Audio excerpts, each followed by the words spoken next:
Everyone, here is summer hygiene tip that every girl should follow. चाहे daily shower भी ले ले, लेकिन स्कल्प के अंदर से स्वेटिंग की वजह से एक अजीब सी स्मेल आती है। तो मैं आपको इस वीडियो में बताऊंगी DIY hair spray. As you know, black head हर लड़की का प्रॉब्लम है। मैं जितने मर्जी अच्छे शावर जेल यूज कर लूँ, लेकिन बॉडी ऑर्डर तो फिर भी रहती है। इसके अलावा मैं आपको बताऊंगी DIY body whitening mask. So let's start. तो सबसे पहले हम रेडी करेंगे DIY हेयर स्प्रे उन लोगों के लिए जिनके स्कल्प से स्वेट की वजह से स्मेल आती है। तो हमें चाहिए एलोवेरा जेल और रोज़ वाटर, और हमें चाहिए एक एम्प्टी बॉटल जिसके अंदर हमने अपना हेयर परफ्यूम रेडी करना है। तो रिवाज का मैं यहाँ पे रोज़ वाटर ले रही हूँ और मेरे पास हिमालय की जो है वो एलोवेरा जेल है। तो इस बॉटल के अंदर हमने हाफ क्वांटिटी लेनी है टैप वाटर की और हाफ ही क्वांटिटी हमने लेनी है रोज़ वाटर की। और यहाँ पे मैं रोज़ वाटर जो है इसी टैप वाटर के अंदर ऐड करूँगी इक्वल अमाउंट में। देन अप्रॉक्सीमेटली 1 टेबलस्पून हमने इसमें एलोवेरा जेल को ऐड करना है। तो यहाँ पे मैंने एलोवेरा जेल तकरीबन ऐड कर ली है इसके अंदर 1 टेबलस्पून। तो ये हमारा हेयर परफ्यूम रेडी हो गया है। तो आपने इसको इस तरह से यूज़ करना है कि जैसे आपने शावर लेना है उसके बाद आपने अपने हेयर्स के अंदर इसको अप्लाई करना है, जैसे हम हेयर सीरम को अप्लाई करते हैं। और जितनी भी आपके स्कल्प में और हेयर में स्वेटिंग की वजह से स्मेल पैदा होती थी, आपकी जान छूटने वाली है। आप इसको अप्लाई करें और जैसे ही आपके ये हेयर्स में अब्जॉर्ब हो जाएगा ना, तो आपके हेयर्स में से बहुत अच्छी जो है ना वो फ्रेगरेंस आने लग गई। तो ये है एक क्यूट सी एमरजेंसी किट जिसके अंदर मैंने हर चीज़ अवेलेबल रखी है। एमरजेंसी में जो मुझे चाहिए होगा ना, मुझे इसमें मिल जाएगा। तो ये किट हर लड़की के पास होनी चाहिए ताकि कभी भी हमें थोड़ी सी बहुत एमरजेंसी पेश आए तो हम इसमें से चीज़ें निकाल के जो है ना फौरी तौर पे यूज़ कर सकें, ना कि हमें इधर उधर देखना पड़े। तो मैं आपके साथ शेयर करूंगी कि इसके अंदर क्या क्या चीज़ें मौजूद हैं। इसमें है एक सैनिटरी पैड। आपको या किसी को भी किसी भी टाइम इसकी ज़रूरत पड़ सकती है, तो इसको लाजमी अपने साथ कैरी कीजिए। तो ये एक छोटी सी चीज़ है लेकिन इसका बहुत फ़ायदा है। लाइक हमने देखना हो कि हमारी लिपस्टिक वगैरह या हमारा मेकअप तो नहीं ख़राब हो गया, तो इसको लाजमी अपने साथ कैरी करो। देन मस्ट है कि अपनी कोई भी फेवरेट लिपस्टिक आप लाजमी जो है इस एमरजेंसी किट में अपने साथ कैरी करें। देन आ जाता है सन ब्लॉक। इसके बगैर तो आप कभी बाहर निकल ही नहीं सकते, और जैसा आजकल गर्मियों का मौसम चल रहा है, सन ब्लॉक के बगैर कभी भी आप बाहर मत निकलिएगा। फिर हमारे पास सैनिटाइज़र आ जाता है। सैनिटाइज़र भी इस किट के अंदर होना बहुत ज़्यादा ज़रूरी है कि अगर हम बाहर और हमने कुछ खाना हो तो अगर हमने अपने हैंड अच्छे से सैनिटाइज़ किए होंगे ना, तो हम इजीली कुछ भी खा पी सकते हैं और हमें कोई टेंशन नहीं होगी कि हमारे हैंड पे बैक्टीरिया है। देन छोटे से किसी भी कंटेनर में कोई भी हैंड क्रीम या मॉइस्चराइज़र लाजमी अपने साथ डाल के रखें। और फिर आ जाता है ये पॉकेट परफ्यूम।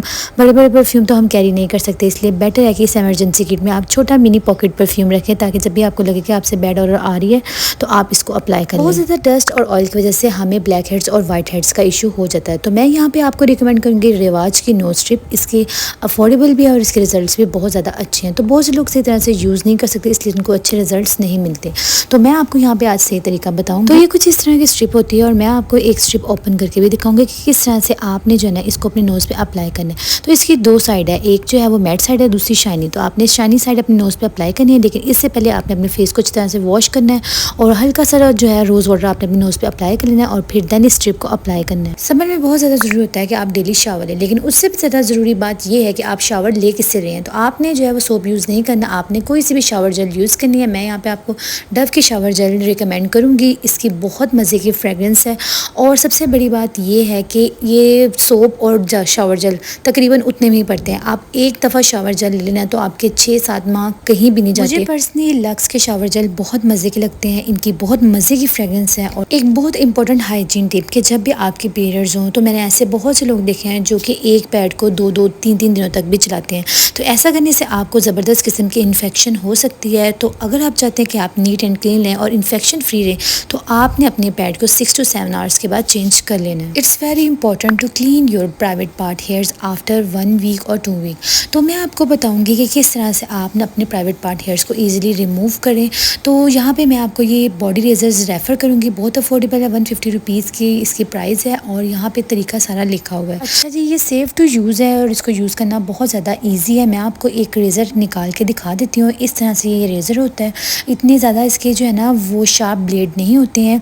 अगर आपने इसको यूज़ करना है ना, तो मैं आपको इसको यूज़ करने की एक टिप बताऊँगी। आपने जब भी बॉडी हेयर्स रिमूव करने, तो आपने जो है ना कोई भी बेबी ऑयल अप्लाई करना है पहले अपने बॉडी के ऊपर और फिर आपने हेयर्स रिमूव करने हैं। आप यकीन करेंगे कि आपके कभी भी कोई भी बॉडी पे कट नहीं आएगा, आपकी स्किन सॉफ्ट हो जाएगी और हेयर्स इजीली रिमूव हो जाएंगे और मिनटों सेकंडों से पहले आपको पता भी नहीं लगेगा। इतने मुलायम तरीके से जो है ना वो सारे बॉडी के हेयर्स रिमूव हो जाएंगे और स्किन जो ड्राई हो जाती है ना हेयर्स के रिमूव होने के बाद, तो वो ड्राई भी नहीं होगी और आपकी स्किन मॉइस्चराइज भी रहेगी और हेयर्स जो है वो भी ईजिली रिमूव हो जाएंगे।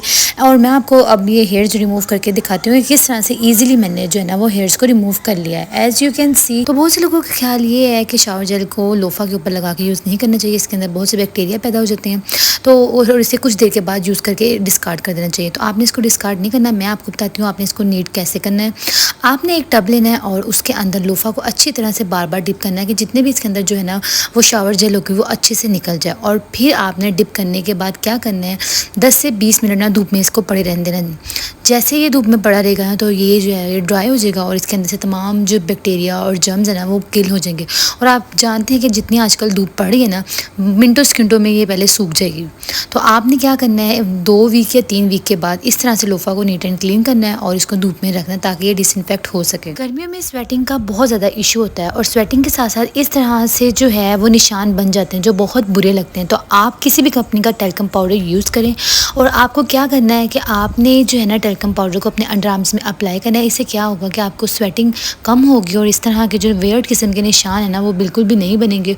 तो आपने जो है ना किसी भी कंपनी का टैल्कम पाउडर यूज़ कर लेना है, ये बेस्ट है। अब हम प्रिपेयर करते हैं DIY बॉडी वाइटनिंग मास्क, क्योंकि समर्स में फेस के साथ साथ बॉडी भी बहुत ज़्यादा डिटेन हो जाती है। तो इस मास्क को प्रिपेयर करने के लिए हमें चाहिए 3 टेबलस्पून राइस फ्लोर, फिर इसके अंदर ऐड करेंगे 2 टेबलस्पून योगर्ट। आपने मास्क को अपने क्वांटिटी और अपने हिसाब से तैयार करना है, तो मैं अपने हिसाब से तैयार कर रही हूँ इसलिए मैंने अपने हिसाब से क्वांटिटीज़ ली। फिर हम इसके अंदर ऐड करेंगे एक वाइटनिंग कैप्सूल, करनी है इसकी अच्छी तरह से मिक्सिंग ताकि सब कुछ अच्छे से मिक्स हो जाए। तो या अब हमारा मास्क रेडी हो गया है और आप इस मास्क को अपने फेस पे भी यूज़ कर सकते हैं, अपने हैंड पे, फीट पे, बैक, नेक पे, और आप अपने बॉडी पे भी यूज़ कर सकते हैं। और इस मास्क को आपने वीक में 2 टाइम्स यूज़ करना है। आपने बिफोर एंड आफ्टर पिक्चर लेके रखनी है ताकि आप इस मास्क के हैरान कुन रिजल्ट देख सकें। बहुत सारे लोग अपनी ईयर्स की बैक साइड से और अपनी बेली बटन को अच्छे से क्लीन नहीं करते, जिसकी वजह से वहाँ पे बहुत ज़्यादा मैल जमी होती है।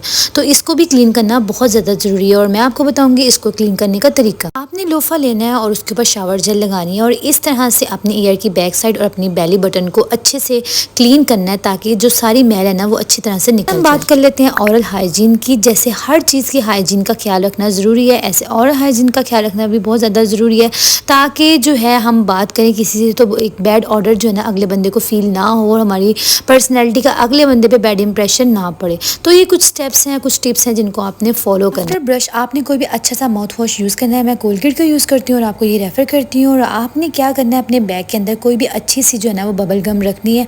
अगर आपके पास बबल गम नहीं है तो कोई बात नहीं, आप एक छोटी सी डिब्बी में इलायची या सौंफ रख लें, ये भी एज अ माउथ रिफ्रेशनर यूज़ होती है। सो या that's it for today's video. और समर से रिलेटेड अगर आप और भी वीडियोज़ को देखना चाहते हैं तो मेक श्योर मेरे चैनल को सब्सक्राइब कीजिए, सपोर्ट कीजिए। आपकी सपोर्ट मेरी स्ट्रेंथ है। अपना बहुत सारा ख्याल रखिएगा। अल्लाह हाफिज़।